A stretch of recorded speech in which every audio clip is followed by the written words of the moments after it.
Hello,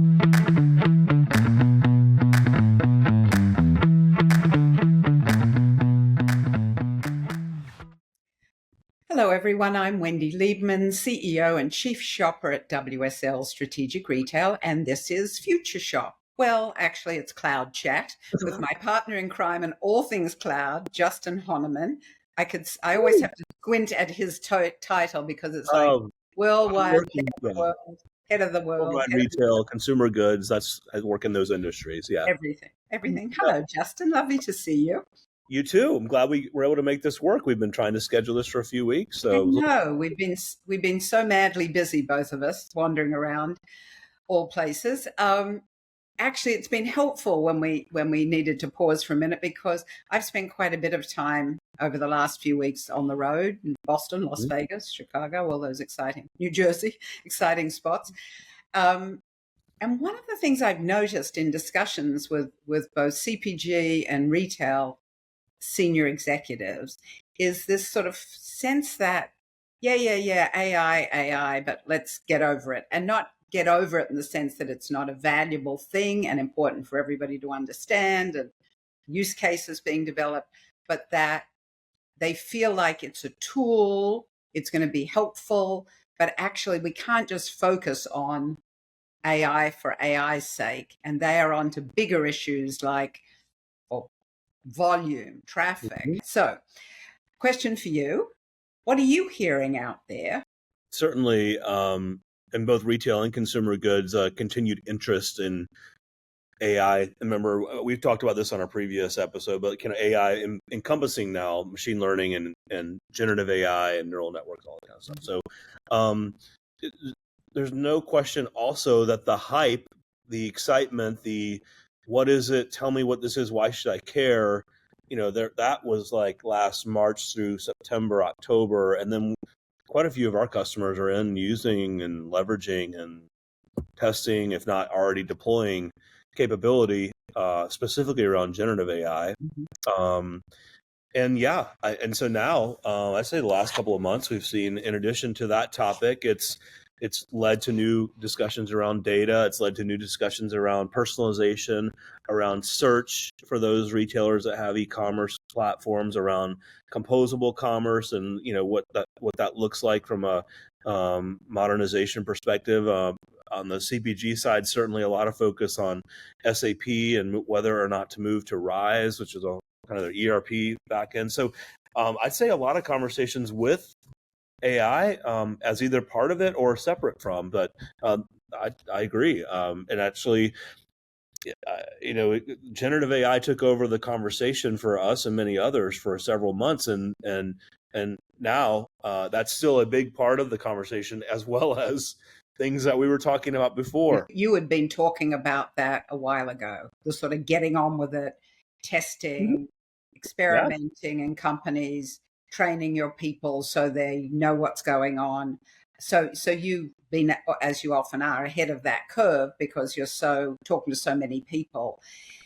And I think about the bigger, I'm going to call it the cloud story that you just sort of, the picture that you just painted, that there are so many ways that technology is going to enhance our ability to be more precise, but also be more, financially, it's more efficient. So it feels like it's part of the bigger clouds as opposed to this piece that we're chasing up and down. So, I mean, if any of you haven't seen us have this conversation before, I mean, the ability to leverage generative AI, what are called large language models or foundation models, it just doesn't work well on premise. So you need access to data, and hence the acceleration and move to cloud or move to cloud-based capabilities that allow you the ability to get to that data quickly and then run use cases or models against data. And so, yeah, those things do work together. Also, just think about data security and flexibility, scalability, the ability to try new things. We call it a two-way door experiment here at Amazon, where, in the world of generative AI, you can take a set of data, apply a model to it. If it yields a good outcome, you can go deploy it. And if not, you turn it off. No harm. right? Right. I don't have to go, I didn't have to buy servers and spin those up and use people in capacity. Like I get that part of cloud. So yeah, those things are linked together. But Yeah. so is cloud tied to cloud POS systems and new merchandising capabilities and allocation capabilities and the ability to do different type of forecasting and in-store technology with you have edge capabilities and RFID. So like there's many parts of the retail landscape linked to cloud or flexible technology capability. And of course, I think, as we've said before, AI and generative AI will be a big part of any sort of customer experience in the future. Yeah. It's so interesting. I'm always saying it's so interesting with you because it's always so interesting. That was another discussion I had just recently talking about that balance between big data, small data. I just pulled out a book by a friend of mine, Martin Lindstrom, which he wrote about, I don't know, 7 or 8 years ago, when everybody was running around talking about big data, and he was talking about small data, the little things that are emerging, that bubble up, that you're missing. And I was having that conversation with somebody this week, the executives or director level or whomever, who are now so stuck behind their screens, running data on all manner of things and don't get into the stores anymore. Meanwhile, private brand or niche brands are starting to steal share on the shelf. So it's so interesting to me. I cannot figure out whether we run off after something that's so shiny and then we forget the old principles as opposed to this sort of merging of both. Who are you seeing out there, name names or not, or industries that are actually still doing, walking the stores, looking at the shelves, looking at data? Thinking about the world of data and analytics, let's do a little history lesson here. I mean, I could roll back the clock to when I was at Coca-Cola, which was not recent. And, we were working hard to integrate retailer point of sale data, operational data from 74 Coke bottlers and a food service organization and a Minute Maid company and Adwala, which doesn't exist anymore, and Glasso, which was like smart water, environment water, big data problem opportunity because we wanted to present a single face to customer. Okay. And that was super expensive because of the hardware and the integration. But man, we did it. And the value of that data allowed for, perfect order, advanced ship notifications, predictive ordering, better service to retail customers and whatnot. Okay. And at the time, I mean, and then we kind of learned about big data, which was the big, there was a lot of buzz. This is around late 2000s, 2010, 2011, I believe. People like Tom Davenport, you mentioned a book you've read. There were the book at the time, by the way, was a book called Competing on Analytics. And so, and if you are out there and you're in data and analytics, you'll probably have a job for life. Like if you just like that space, it will be here today. And today it's AI and machine learning, but tomorrow will be the next thing and the next thing. So just I'll start with that. Now, on the retail side, so absolutely, most of our customers are still operating in a world of spreadsheets and access databases in terms of managing data and information. Most of them still have not solved their problem of a system that's for e-commerce separate from stores. On the brand side, it's an even bigger challenge where you've got multiple ERPs. Where you do see more flexibility is for the digital native retailers, e-commerce native retailers, or the brands that have started, that are the new upstart brand, beverage brands, food brands. They don't have all that technical debt. So they have easier and faster access to data. They're more willing to take risks. They can try out, I can talk about generative AI, no problem. They're buying and wanting access to things like Nielsen IQ data. So those are things that are absolutely the case today. I'd say last but not least, the companies that are making the most headway with tech they already have some sort of competency in the organization. They're able to move more quickly to try out some of these capabilities. Does that make sense? So they've got competency, they have kind of leadership buy-in, and they have a method or an innovation process. And a similar conversation, one of these conversations recently, and you made me think about it when you talked about Coke and the bottlers and distributors, whatever, was because this fellow said to me, the people who are really winning are the DSD companies, the companies that are both in the store but have the data, the two pieces to the pie. Sure. And I thought that was so interesting because, there you are in the day of, the big food beverage companies that deliver. Used to be the greeting card companies, I think, used to do a lot of DSD, Right. all of that. So that was interesting to me too, because it was like, oh, look at that. Think about those companies and the advantages and benefits they have in all of that. So what else in your travels? Anything else we should keep our eye on until we meet again? On the retail side, I think we highlighted a lot of the areas, continued focus in supply chain and trying to find new and different ways to become more efficient there, both on the retail side as well as the brand side. And that includes the tech, but also like the process part of that. Yeah. So it's been interesting to see how companies have been diving in that space. I would still say also that we see like, early adopters, again, the ones that are running with an existing set of skills that they can then leverage very quickly to try out and spin new capabilities.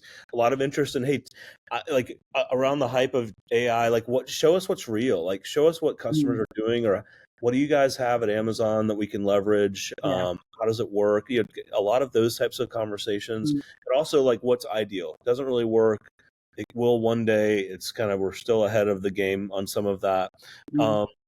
And then the last area we haven't talked about much is physical store technology. And I mean, we're seeing many of our customers that are launching new stores, opening stores, growing stores, also investing in tech in store, and that includes loyalty. And yes, there is another end of the spectrum in retail, retailers that are struggling and closing stores. It's very much in retail kind of a split screen right now of growth and for some, and then struggles in others. It's an interesting tension playing out in that industry. We've always said channels are dead because we look at, we know companies have organized around channels, particularly on the, customers and category and all of that. But we've always said it's irrelevant because shoppers don't think that way, right? They don't think about the channel. And now we're seeing in areas like drug, for example, where you've got the three majors, 2 majors and a minority, one, very different paths, different strategies, clarity, lack of clarity, all of that. Somebody said to me the other day, it's not the channel, it's actually we are N equals 1. We are unique in what we're delivering. I thought that was an interesting discussion. But the other is, when you talk about the winners and where it's working and where it's not, is that a type of retailer versus, or is it just the people who are doing it well and the people who aren't, and it doesn't matter what channel they're in? Long story. Yeah, you'd have to dive into each segment of retail, fashion, apparel, health and beauty, grocery, drug, convenience, durables. Like in each of those, you could do, if we had time, you could almost segment what's working, what's not in each of those subsegments. Because when you say retail, as you just said, like kind of a digital commerce natives, like we were talking about Mercado Libre, one of our customers in Latin America, anyway, you could take each segment and break that down. Those that are investing in innovation typically are focused most on the customer experience, right? And so that's one thing. Consumers in certain channels and for certain products are very price sensitive right now. Groceries, we've all read quite a bit around the pricing from brands to retailer to customer. There's a lot of tension in that space and struggle. And that's not an analytics problem, right? That's a, you've got a consumer that is, while the market looks hot, is struggling to afford and certain products, right? And so they're switching and looking at different places to buy. The other buzz is, has been retail media. And now I'm hearing the sort of air come out of that balloon somewhat, in terms of we already had that discussion, you and I, about is it a money play, or is it really, the ability to take all this data and personalize something just for Justin, right. Just for you, just for me, right? I mean, so yeah, for those that maybe are new to that topic, this is an interesting one. We've been talking about that topic, retail media networks, and seeing the projected growth over the last 24 months. So some retailers are cashing in on that, right? They're driving new revenue streams by putting screens on their stores and digital online and whatnot. And for the brands, they're having to come up with different pots of money to pay for that. It'll be interesting. We've got a couple of big events coming up. You could really get some signals around that with Grocery Shop this fall, with NRF in January. I think it will be very interesting to see progress around that. Yeah. Of course, for us in our Amazon advertising business, it's, there's multiple ways of leveraging advertising across channels. So it's it's an area to keep an eye on. Yeah. Is it hype versus reality? Really the truth will be in the numbers, and for some retailers there's some good numbers, and for others I think it's early days. Yeah. So lots of tension, lots of shiny objects that need to get put into a perspective of what value they bring to shoppers, right? Which is always my bias. Yep. And how do they make companies more efficient, prices more affordable, people feel happier about what they're buying. So lots of big topics for us to continue in our journey together, floating up into the cloud. I find I've thought about this last week before I knew we were going to talk today, and I think last year, I don't know the timing, I'd finish my presentations at these events and say it couldn't be a better time to be in retail and consumer goods. And I'll tell you, I think there's some real tension right now in those industries. And so a lot of hype has come and gone, a lot of cycles of, we're kind of, anyway, it's just an interesting time. Yeah. And I think the leaders in different groups are trying to sort through that. What from the old do we need to leverage because it worked versus what's some of the new we need to be taking advantage of, and then do we need new people? What kind of people? It's a really interesting cycle happening now in our industry. Yeah. And I think, the funnel discussion, you're absolutely right. And that whole notion around leadership and how you build organizations and culture to support all this that's going on, and not just throw out the proverbial baby with the bathwater. But so more for us to discuss on our next. I did think of you in the cloud as the balloon went up at the Olympics, and I thought, there's Justin. He's probably up there. I knew some people who took their Amazon clients to the Olympics. I thought, wow, that's nice. So anyway, but I did think of you as that cloud. Well, you thought of me. I have not been in Paris. I have been with customers. Right. As we both have. Well, as always, thank you for the continuing reality check about all of this. And I look forward to seeing you very soon. And we will continue our floating into the ether to all the questions of the world. Thank you. And thanks for having me on regularly. Thanks, Justin. Always. Cheers for now.